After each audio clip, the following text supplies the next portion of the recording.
जय हिंद। आज हम लोग जो कि एक सीरीज चल रही है आपकी देखेंगे तुगलक वंश। तुगलक वंश जो कि एक सीरीज हम चला रहे हैं और जो कि हमने क्लास 1 क्लास 2 इसको जो कि भाग भाग में कर कर हम लोग इसको कवर करेंगे। ठीक है, तो यह जो है कि आज की जो हम लोग कहाँ तक पहुंच गए हैं, तो एक सेकंड रुक जाइए। ठीक है, तो आज जो है कि हम लोग कहाँ तक पहुंच चुके हैं, तो फिरोज शाह तुगलक तक या फिरोज शाह तुगलक तक हम लोग आ गए हैं। इससे पहले हमने आपको तुगलक वंश का संस्थापक गयासुद्दीन तुगलक, अगला सुल्तान मोहम्मद बिन तुगलक, फिरोज शाह तुगलक, तो हमने जो है कि लगभग जो है कि दो सुल्तानों को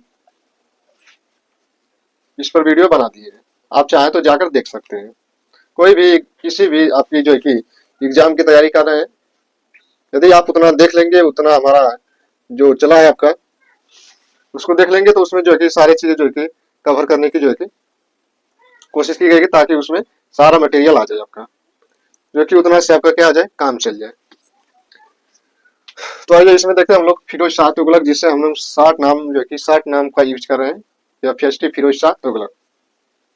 इसकी आत्मकथा है जो कि स्वयं जो कि अपनी आत्मकथा लिखता है, फतुहात ए फिरोज शाही, फतुहात ए फिरोज शाही। यह देखिए, ये एक जो है कि इसके समय में देखेंगे हम लोग, ये यह जो है कि वही फिरोज शाह तुगलक है जिसने अशोक के अभिलेख जो है कि स्तंभ अभिलेख थे, जो जो पिलर पे लिखे जाते थे, वो अभिलेख जिस पर 7 लेख लिखे गए थे, वह लेख जो है कि यह फिरोज शाह तुगलक या फिर अपने शासन काल के दौरान जो है कि दिल्ली मेरठ वाला अभिलेख और दिल्ली टोपरा वाला अभिलेख जो है कि दिल्ली में लाता है और उसे लगवा देता है। एक जो है कि दिल्ली जो टोपरा वाला आपका लेकर आया था, टोपरा से लेकर आया था। देखिए उसमें टोपरा में यह विद्वानों मतभेद है। कोई इतिहासकार बताता है कि जो दिल्ली टोपरा हुआ हरियाणा के अंबाला जिला में, जहाँ पे पुष्यभूति वंशों ने राज किए थे, थानेश्वर का पुष्यभूति वंश। तो कोई इतिहासकार कहता है कि यह जो है कि हरियाणा के अंबाला जिला टोपरा गांव में था।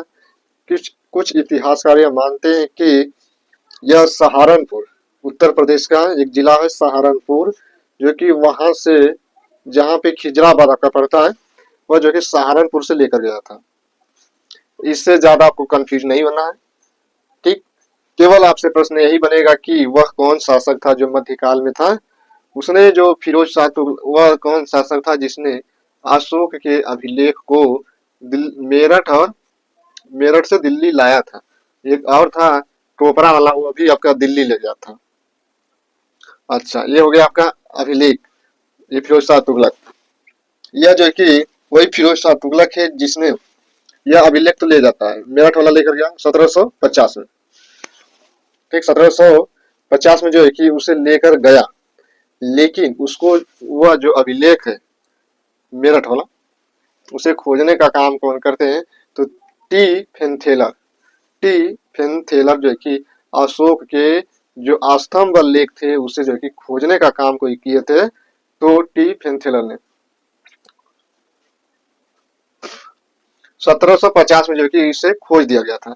अब बात हो गई कि अब जब खोज दिया गया, तो एक इन्होंने पढ़ा नहीं था। पढ़ने का मतलब कि शायद इन्हें जिस भाषा में लिखा गया था उस भाषा का इन्हें ज्ञान नहीं था। ठीक, अभिलेखों का जो अध्ययन कहलाता है इपिग्राफी।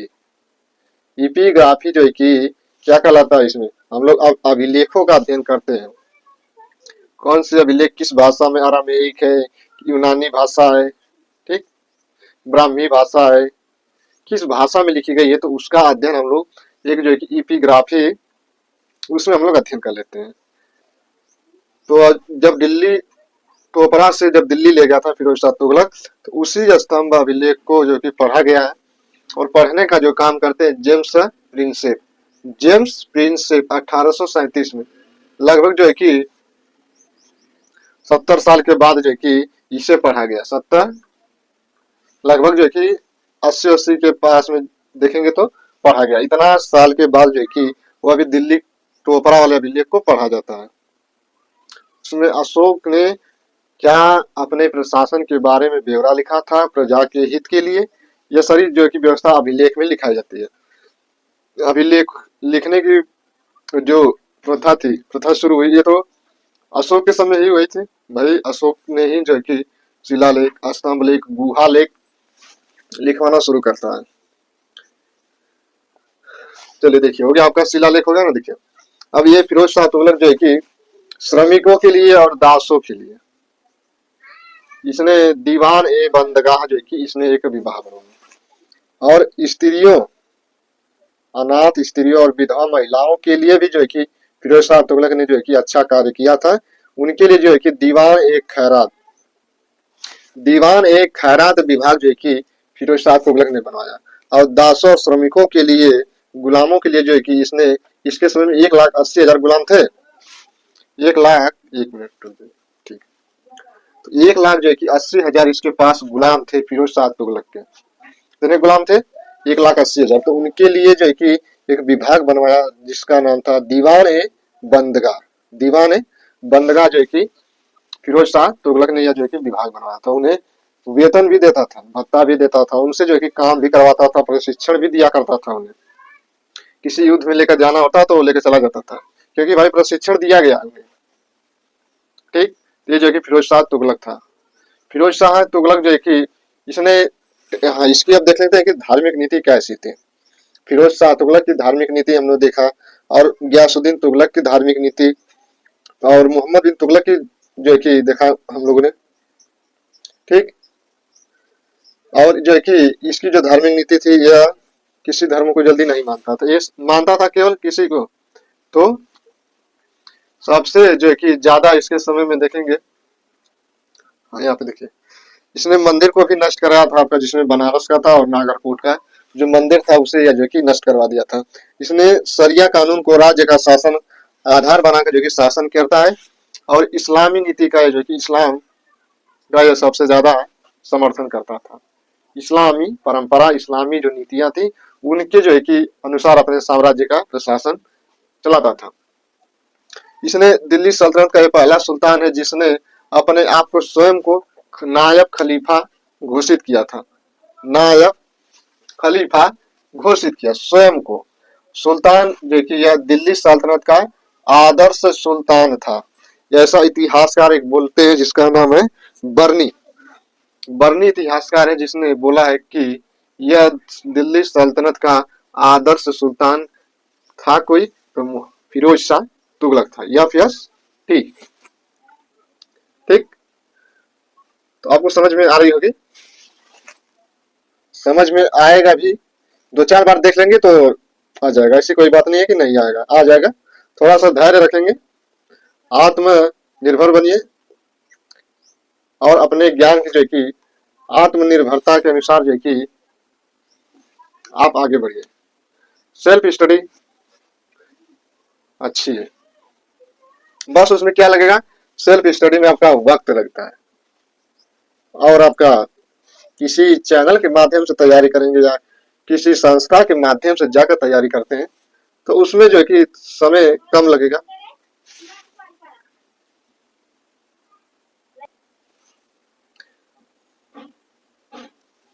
बर्नी कहता है कि यह दिल्ली सल्तनत का आदर्श सुल्तान था। ठीक, किसे कहा जाता है? फिरोज शाह तुगलक या फिर को। यह जो है कि कुलीन, देखिए अमीर और सेना को इसने जो है कि अपने प्रशासन में वंशानुक्रम कर दिया।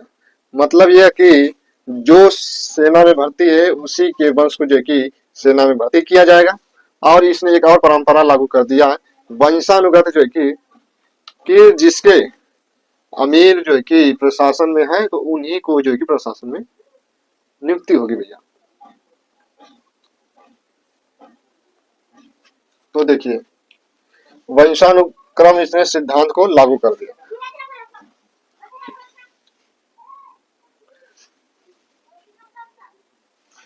कुलीन सेना, उच्च वर्ग और सेना, वंशानुक्रम में जो है कि इसे लागू किया था। एक सेकंड में चलिए ठीक। तो जो है कि ये हो गया आपका, और इसका जो है कि शासन काल जानते हैं सबसे ज्यादा भ्रष्टाचार था, क्योंकि भ्रष्टाचार होगा ही। भ्रष्टाचार तो होगा ही भैया, भ्रष्टाचार होगा ही। ऐसा क्यों? क्योंकि जानते हैं ना, जो सेना आपने तो भैया वंशानुक्रम जो कि अपने प्रशासन में ले रहे हैं, तो उसमें जो भी जैसा भी होगा आप उसे ले लेंगे भाई आप। लेकिन आज के समय में देखेंगे तो ऐसा नहीं है, ठीक। उसके लिए पढ़ाई होती है, पेपर होता है, एग्जाम क्वालिफाई करना पड़ता है, तब इंटरव्यू होता है, तो जाकर आप प्रशासन में घुसते हैं, ठीक। तो ये वर्तमान की स्थिति है। लेकिन लेकिन इसके समय में सबसे ज्यादा भ्रष्टाचार हो गया था। सबसे ज्यादा भ्रष्टाचार इसी का साम्राज्य था, इसी का शासनकाल कहा जाता है। किसका? फिरोज शाह तुगलक था। उन्होंने आपको बता दिया कि धार्मिक नीति क्या थी। इसने बनारस और नागरकोट जो मंदिर था उसे जो कि तोड़ने का इसने काम किया था और तोड़ भी दिया था। अब हम लोग देखते हैं कि फिरोज शाह तुगलक की अगली जो है कि भू राजस्व नीति, जो टैक्स था, इसकी जो है कि 24 जो प्रकार के जो टैक्स थे, कष्टदायक जो टैक्स थे, उसे इसने समाप्त कर दिया। इसने समाप्त कर दिया कि 24 जो कष्टदायक जो टैक्स है उसे मैं खत्म करता हूँ। अर्थात फिरोज शाह तुगलक मैं घोषित करता हूँ कि 24 प्रकार के जो टैक्स थे उसे मैं खत्म कर रहा हूँ। खत्म तो किया, बात तो सही है, लेकिन 4 इसने जो है कि टैक्स को छोड़ दिया, मतलब कि लागू भी किया 4 को। जजिया जकात, जजिया जकात, खुम्स खराज, ठीक। जजिया जकात खुम्स खराज, इसने 4 टैक्स को लागू कर दिया था। आइए जानते हैं ना, एक और जो है कि इसके बारे में जो है कि प्रश्न में बनता है बहुत बार कि यह दिल्ली सल्तनत का ऐसा प्रथम सुल्तान था जिसने सिंचाई पर भी इसने टैक्स लगा दिया था। हमने देखा ना कि गयासुद्दीन तुगलक ने नहर का निर्माण करवाया था।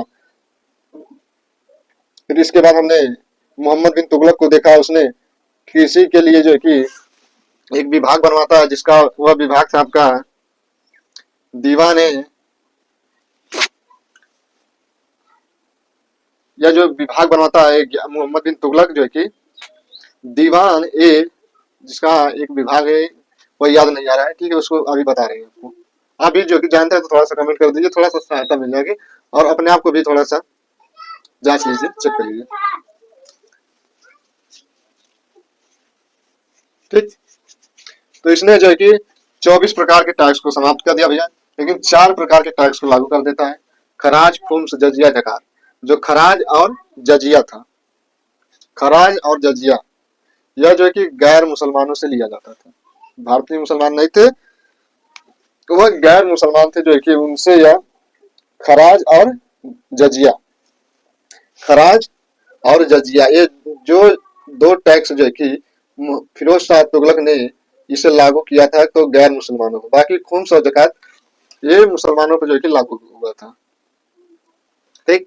हाँ, और प्रश्न में यह भी बना है कि जजिया और जकात यह जो है कि धार्मिक कर था। इसके जो है कि आप मोस्ट इंपॉर्टेंट कर देना कि महत्वपूर्ण है, क्योंकि जजिया और जकात जो है कि यह धार्मिक कर था जो कि आपको देना ही देना था। गैर है और गैर नहीं भी है तो भी जो है कि उसे देना पड़ता था। यह क्यों? धार्मिक टैक्स जो कि है थोप दिया था, फिरोज शाह तुगलक ने थोप दिया था कि आपको देना ही देना है, इसके लिए आप कोई रास्ता नहीं है, आपको देना पड़ेगा। तो धार्मिक जो है कि टैक्स था।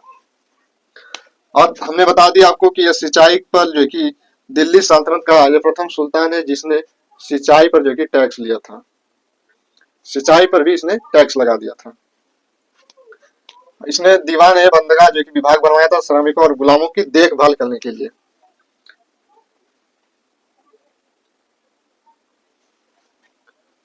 हाँ देखिए, तैमूर लंग जो कि यह चंगेज खा का अपने आप को वंशज बताता है।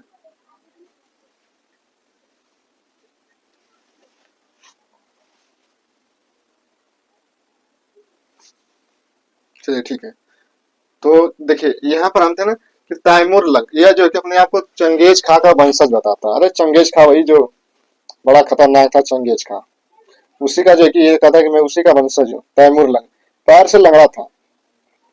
यह जब जब दिल्ली पे आक्रमण करता है तो उस समय जो है कि यहाँ का शासक जो है कि नासरुद्दीन, सॉरी, चलिए ठीक है, यह आक्रमण करता है और जो है कि 14 दिनों तक जो है कि दिल्ली में इसने कोहराम मचाया था। लूटपाट जो है कि 14 दिनों तक जो है कि तैमूर लंग करता है। आप देखिए यहाँ पे इसकी जो उपाधि आती पूछी जाती है कि इसे सल्तनत का अकबर कहा जाता है, सला सल्तनत का जो कि जय सिंह, सैयद उल सलातीन, भवन निर्माताओं का राजा। ठीक, ऐसा क्यों कहा जाता है भवन निर्माताओं का राजा भाई? क्योंकि इसने हमने हमने आपको शायद नहीं बताया होगा तो आप सुन लीजिएगा। इसने जो है कि लगभग 300 नगरों को इसने बसाया था। उसमें से आपका जौनपुर था, जिससे हम लोग जौनपुर को सिराज ए हिंद जो कि जौना खा की याद में जो है कि जौनपुर को बसाया था। फिरोजाबाद, फतेहाबाद, फिरोजपुर जो कि यह शहर जो है कि कौन बसाता है तो फिरोज शाह तुगलक। लेकिन इसमें से एक जो है कि प्रश्न बनता है कि जौनपुर को किसने बसाया था तो फिरोज शाह तुगलक।